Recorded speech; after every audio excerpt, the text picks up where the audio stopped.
o homem branco é indefensável. Desde que o Ocidente lançou-se ao mar, o mundo sangra.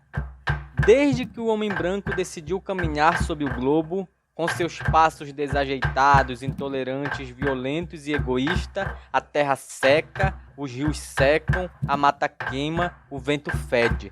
Desde que os portadores do progresso, maltrapilhos e pestilentos aportaram em nossas praias, a gente chora.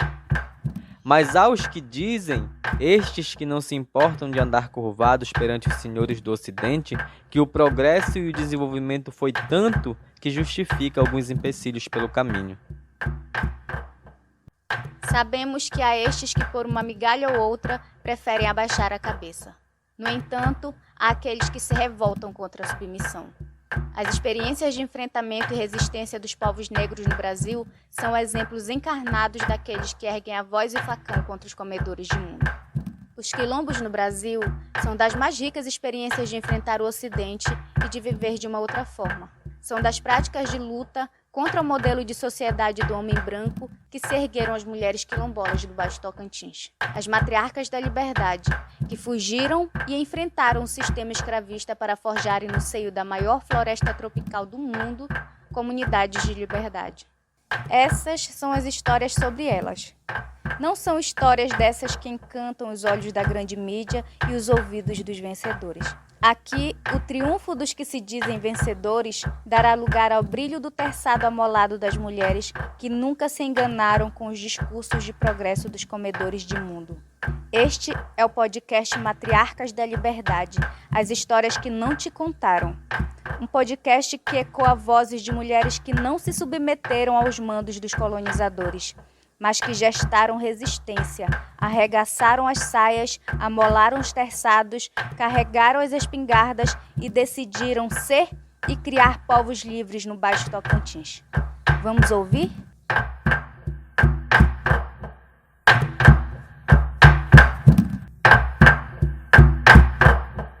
No episódio anterior, ouvimos sobre o contexto no qual se forjou a existência das matriarcas da liberdade. Ouvimos dados históricos do processo de colonização no século XVIII no Baixo Tocantins e mais especificamente no município de Cametá. Neste sentido, a compreensão do contexto de nascimento dos quilombos tendo como principais lideranças mulheres negras quilombolas. Neste episódio, saberemos quem eram as matriarcas.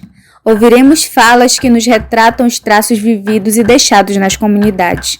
Mais alguns minutinhos que alimentarão nossa ancestralidade com os ensinamentos fincados na memória desses territórios de povos livres.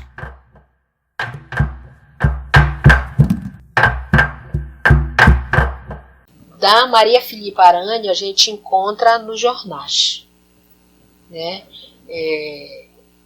Nos jornais a gente vai encontrar mais poucos indícios da reclamação exatamente das forças legais que vem nos jornais, né, dos negros fugitivos, é que ela aparece. E aí ele diz, tem um dos recortes de jornais que diz assim, que ela é a principela, para a qual os negros daqui da região do Itapucu se ajoelhavam. Maria Filipa Aranha, ou a memória aqui fala Filipa Maria Aranha, inverte, né? Há uma memória dela como essa liderança que vai exatamente aí na segunda metade do século XVIII e funda esse núcleo de resistência negra que é em Itapucu, é na região de Itapucu, o rio ali, Itapucu e Mola, né? A Maria Filipa, ela tem o poder de governância dela aqui, mas dado muito interessante, quando eu vou trabalhar lá, e todo mundo que falava, né, naquele primeiro momento, ele falava da Maria Filipa, e diz assim, e o que aconteceu com a Maria Filipa? Ela falou assim, olha professora, ela saiu por essas matas e se encantou. Ela se encantou.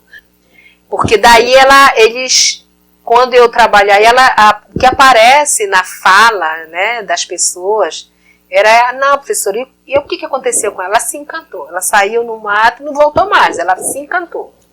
Porque para eles não morriam, né? Eles se encantavam. E ela detinha muitos poderes, muitos saberes. Só que aí, quando eu vou fazer, ele fazia um levantamento do Arcobaça, a vila de Arcobaça, que é a atual Tucuruí, aparece a Maria Filipa Aranha como fundadora da Arcobaça. Ou seja, ela sai daqui e vai fundar um lugar de governança dela lá em Arcobaça. Porque eu ando seguindo as pegadas da Maria Filipa Aranha. É muito pouco. Aparece uma nota no jornal, aparece no anfiteatro amazônico com o Fernando Moraes falando disso. Então é muito pouca coisa. Se tem um documento, e a memória, porque a fala das pessoas nessas comunidades é que vão me remetendo onde está essa mulher. E falavam, ela foi aqui para Arcobaça. Arcobaça era um forte, né? Onde é Tucuruí agora? E aí vem o Roosevelt e diz assim, realmente, aparece ela como fundadora de Tucuruí. Aí a vovó falava que ela era uma pessoa que organizava as coisas aqui no Mola, né? Aí da época que fugiram, ela deu uma acolhida nas pessoas que vieram, que ela morava mesmo aqui, né? Aí essas pessoas vieram, ela acolheu.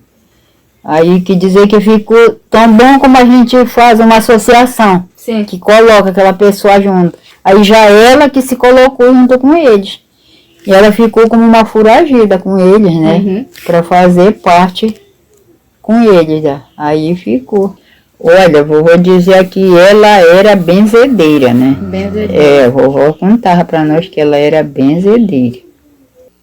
Mas a Juvita, ela tinha um poder inacreditável na Tomásia. Ela fez lugar de governança com a chupana dela na Tomásia.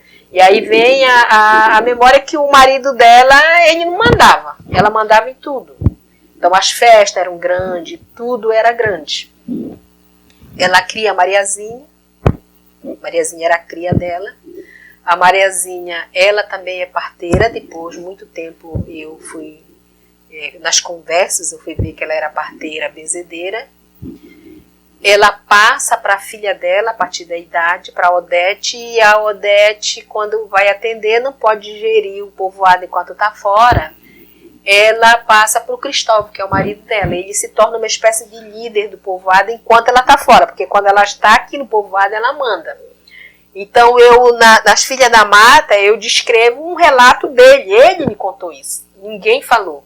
Diz que ele foi fazer ela foi fazer um parto lá no povoado, na povoação de Laguinho, e tinha uma festa lá na proximidade, e ele, tudo empolgado, ele foi na festa. Quando a Odete vem, soube lá, que o pessoal que estava lá também veio para a festa. E aí, quando ela veio de lá, ela já sabia. Ele conta assim, que ela deu uma surra com galho de aroeira nele, que ele falou, professora, de criar bicheira. Que a sogra dele, que era a Mariazinha, curava com andiroba. A sogra queria curar, né? Porque ela foi levar, ele conta que ela foi levar um mingau para ele. Ela foi levar um mingau e foi pronto. Mandou ele tomar um mingau, ele tomou e ela deu uma surra neles, assim. Porque ele não faltou só como um marido. Ele faltou diante de um povoado. Ele era o exemplo, ela tinha deixado ele como exemplo. Ele não geria o povoado que ela mandou. Ele não deu o exemplo que ele tinha que dar diante do povoado. Então, e você percebia, eu vi os dois, eram um casal, assim, muito parceiro, muito companheiro. Ele e ela, né? Eram muito parceiros. Mas só que ela tinha liderança maior que dele nesse povoado. Mas eu começo a perceber... como que essas lideranças, elas se fogem de uma forma muito discreta dentro desse povoado. Mas você chega na Tomásia ou chega em qualquer outro lugar, os homens não têm casa. Vai lá na casa da Maria Rosa, vai lá na casa da Ângela, na casa não sei de quem, os homens não têm casa. Vai na casa da Cristina, não falo na casa do Tio, é na casa da Cristina. Então você percebe isso, então como que essas mulheres resistem, né, nesses povoados. E a velha Juvita, né, que na verdade, né, foi uma relíquia, né, que deixou um legado para todos nós, né, que hoje a gente usa o livro da Professora Celeste como meta, né, para a nossa vida acadêmica, mas ela foi com certeza, né, a primeira mulher que dentro do território, né, que fundou a comunidade, né? Ela chegou por volta do final do século, né, XVIII, início do século XIX. E a última neta dela, né, que era a neta dela que faleceu, estava mais ou menos com 6 meses, que era minha avó, né, que morreu com 95 anos, se não estou enganado, 95 anos ela faleceu. Mas o certo é que a memória oral local, ela vai guardando essas histórias que eu chamo de memória herdada. Eu conheço esse termo como memória herdada, porque quando você pergunta, você viu, você viveu? Não, mas eu não fiz. Mas a minha avó, minha bisavó contava para minha avó contou para o meu pai, para minha mãe. E ele vem trazendo e vai passando para outra geração. Então eu chamo isso da memória herdada, ele vai herdando essa memória e vai falando. Porque hoje nós temos 2 mulheres também que são muito importantes, né, hoje atual, né, que é a dona Dalva, né, e tem a Liduína também, que uma senhora que já tem também uma faixa quase de 70, mais de 60 anos também, né, é uma das líderes também daqui da comunidade, né, que elas também, né, hoje elas carregam praticamente toda a comunidade nas costas, essas mulheres. E com certeza, né, que a herança que a Jovita deixou para nós, como minha bisavó, minha avó também, um legado muito importante, porque se não fosse hoje, a gente não estaria fazendo isso aqui hoje, né? E as mulheres também não estavam continuando a fazer esse trabalho que elas vêm fazendo hoje, de organizar a comunidade, né? A própria na questão da religião também, da religiosidade, né? Que elas também estão na frente. Aí se tu for lá na celebração, tá elas. Então esse legado que elas deixaram para nós, porque a mãe dela, né, sabia muito a ladainha, e hoje, né, elas não sabem a ladainha, mas ela continua nesse papel da questão da religião. Elas que continuam, eles falam que elas são mães, os homens falam que elas são as mandonas, né? Mas na verdade é porque elas como organizam, né, elas vêm vai passando de geração para geração, e elas continuam no poder, eu tenho para mim que continuar no poder por muito tempo, a gente percebe isso, pode ver o movimento que tem aqui, elas estão na frente, e esse poder vai continuar por muito tempo. Tem umas que são meio bravas mesmo, né, e os homens não participam, essas não têm o que fazer, não têm o que falar.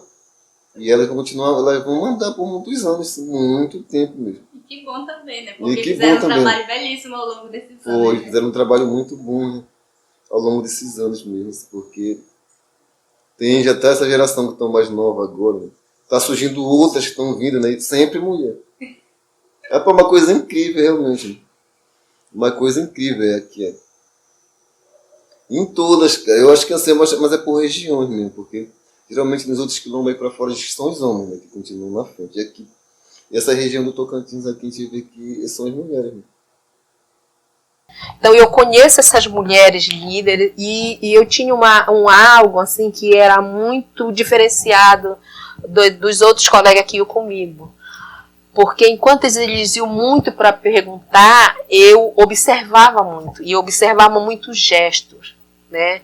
Eu ficava encantada, assim, me encantava muito no caso da Madalena Bosch. E eu não sabia que ela era parteira, não entendia o significado, né?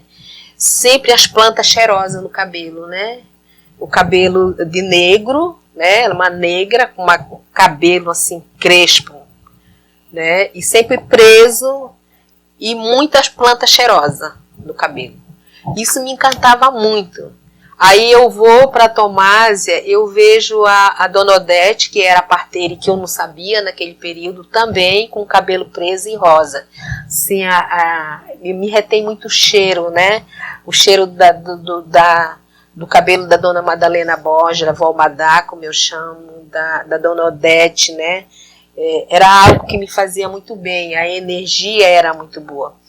Mas tinha uma pessoa que me encantava muito, que era a Mariazinha, que era a mãe dela. Porque a Dona Mariazinha, ela já era centenária nesse período, quando a gente chega lá, segundo eles contam, né? Ela já tinha 100 anos, mas ela descia, tinha uma escada na casa do Cristóvão, que era marido da Dona Odete, ela descia a escada e colocava a saia, né? A saia daqui ela colocava, virava um vestido. Ela descia com a saia e eu sentada assim, no giral da casa, seguindo. E ela, muito esperta, sabia que eu observava.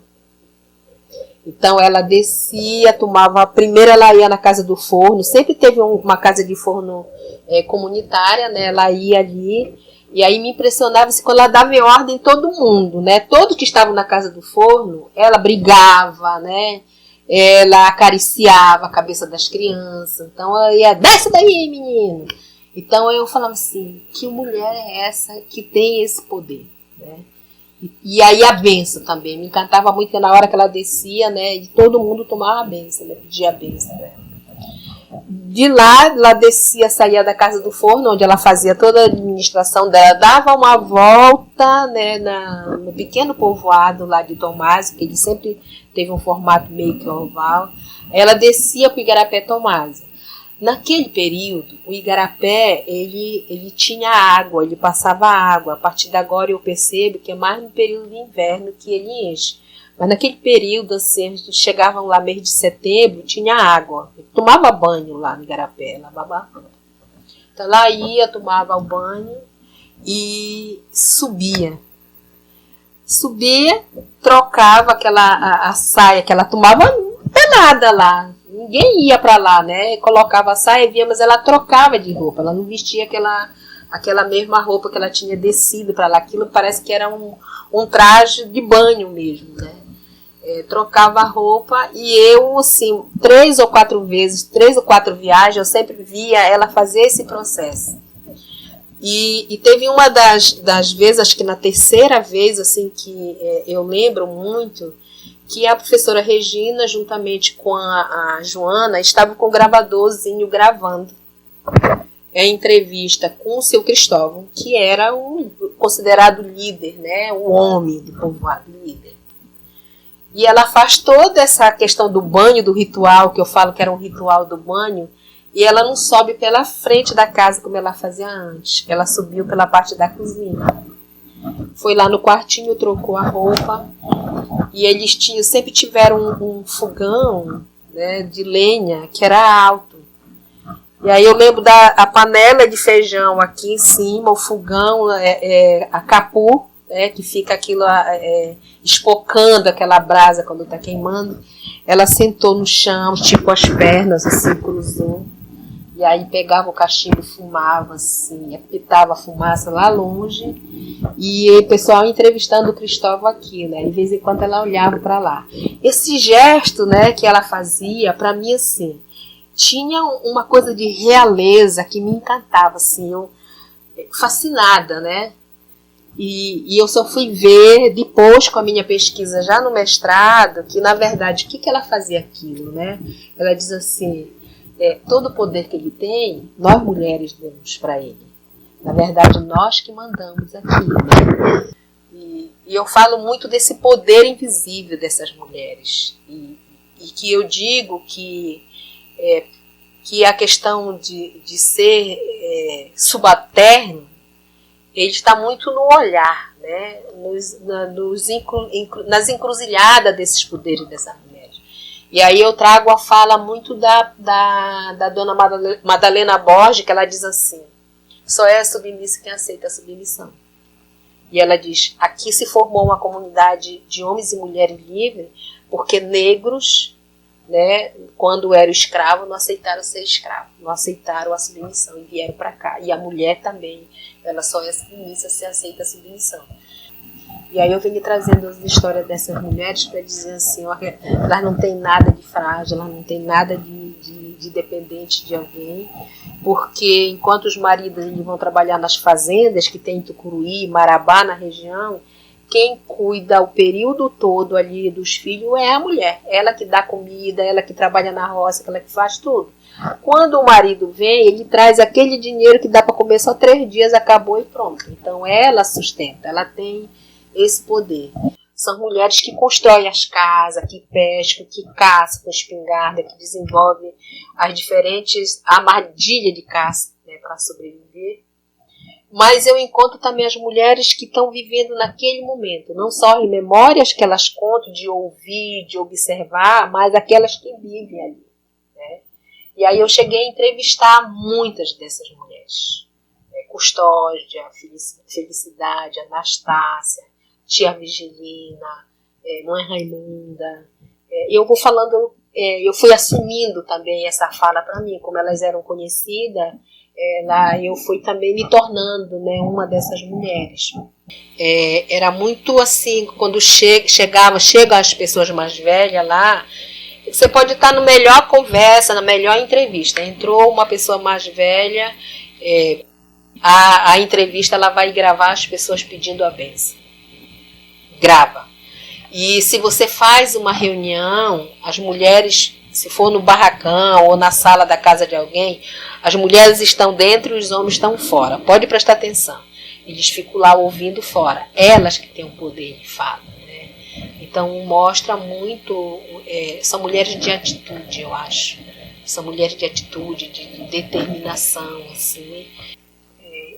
Enquanto o movimento feminista, né, avança em busca desse direito, e aí eu vou lembrar muito uma fala da Virgínia, falecida, né, quando a gente estava conversando um dia, contando, assistindo uma reportagem, que na década de 70 as mulheres queimavam o sutiã, né, que era um processo de liberdade, de se libertar das amarras, né. E aí a Virgínia falava assim, elas estão brigando por isso e a gente nem usa sutiã, porque não tem sutiã para usar. Ou seja, enquanto essas mulheres brancas, né, a gente sabe, enquanto feminista, a gente sabe que a luta feminista, em momento nenhum, ela viu causa de mulheres negras e de mulheres indígenas. Ela via a causa dela. Enquanto ela está lutando para o trabalho fora de casa, né, década de 80 é muito normal isso, no pós-guerra mesmo, né. A mulher negra já faz isso desde que o mundo é mundo. A indígena também já faz isso, né? Então, enquanto há um grande avanço pelo poder do voto, mas qual é o significado do voto para a mulher negra nesse momento? Porque ela está fazendo, conforme eu digo, pelas veredas da vida dela, elas vão se forjando mulheres de poder, mandando nos seus povoados, elas sendo médicas, né? Médicas e deusas dentro do seu povoado, elas são médicas e deusas. A medicina legal ela não consegue chegar nesses povoados como não chega até hoje. A gente sabe que é um caos, né?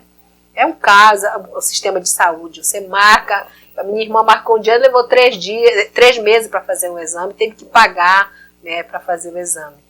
Então, é um caos. E esse período, essas mulheres são a única que gere a saúde dessa população. Elas que curam, elas que fazem o parto, elas que fazem tudo.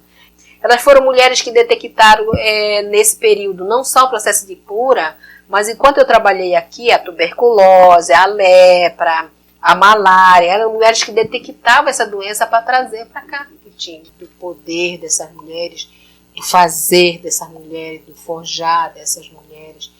Mas até então a gente não tinha, era como se elas não existissem, né? Nos livros, né? Ou na vida mesmo, como e a gente percebe assim, não é que elas sejam heroínas, eu não vejo essas mulheres como heroínas, eu vejo mulheres com resistência e com feitos assim, sem igual, que são lutas pela sobrevivência dele, né? Dos seus filhos, dos seus familiares, dos seus povoados. E nessa luta de sobrevivência, elas mantêm a ordem também dos povoados. A maioria delas, se vocês prestarem atenção, até na atualidade, quando tem a festa, eles chamam, a preta velha vai lá, o camarada está brigando, ele não atende ninguém. A preta velha vai lá, põe a mão na costa da camisa dele e põe ele para o rumo de casa e ele obedece. E ela é uma mulher que ela está beirando os 90 anos. Ou seja, tem dificuldade para caminhar, mas ela põe a mão e parece que vai todo o peso da ancestralidade, o saber da ancestralidade, o poder da ancestralidade e manda o camarada para casa. E ele obedece.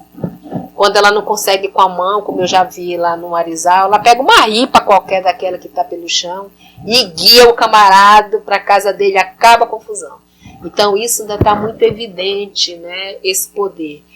Dentro do território, geralmente sempre as mulheres que estão na frente da organização, elas sempre mandam. em relação a ela, sempre organizo tudo.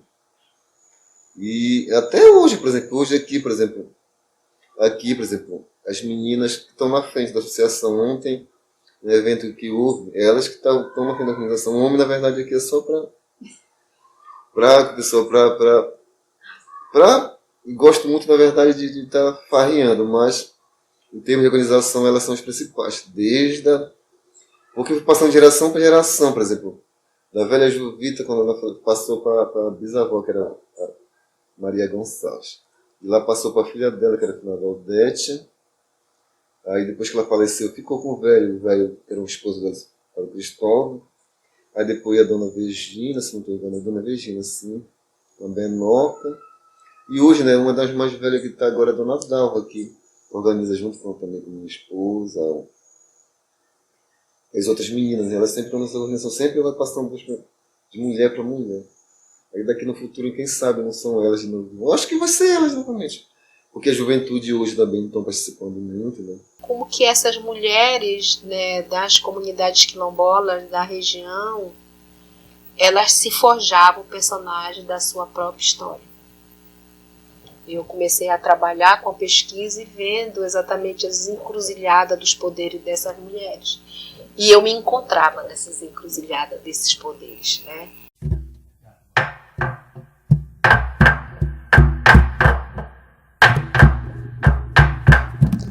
A existência de Maria Felipa Aranha, Dona Juvita e tantas outras lideranças nos lembram que é possível viver.